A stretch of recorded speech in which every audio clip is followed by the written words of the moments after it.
खुलुमबाय दिनै फुंबिलिनि बे गोथार समाव दुलाराय बर' फरायसा आफादनि जानानै गासैबो बर' माहारिनिसिम 2022 मायथाइनि 1 जानुवारि बे गोदान बोसोरनि गाहाम हामलायनायखौ बावहरदों।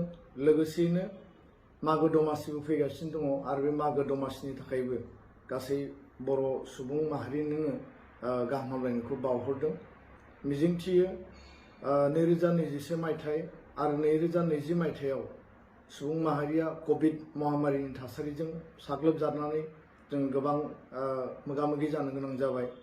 2022 मायथाइया सुबुं माहारिनि थाखाय गोजोननि बोसोर जाथों आरो जोङो शान्ति आरो खौसेथिनि गेजेरजों बर' माहारिखौ अराय जोङो बेंना लाखिनो हाथों आरो गासै बिथिङाव बर' माहारिखौ जौगानायनि थाखाय दुलाराय बर' फरायसा आफादा माहारि सिबिनाय माहारिखौ जोङो गोजौआव लांनाय आरो लोगोसे गेरेमसा माहारि दानायनि जायफोर हाबाफारि लादों बर' सुबुङा साफ्रोमबो जोंखौ मदद होगोन आरो बेयाव बाहागो लागोन।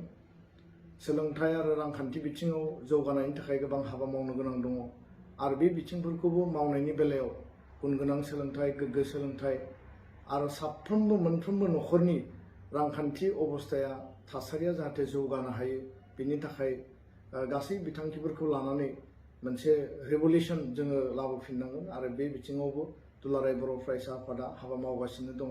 बिटिआर सुक्तिनि मोनफ्रोमबो दफाया जिखिनि आद्रा दंबावो जाहाथे रोखा-रोखायै मावफुंजायो बेनि थाखायबो आनान गसाइनियाव आर'ज गाबदों आरो बयबो मदद होनांगोन।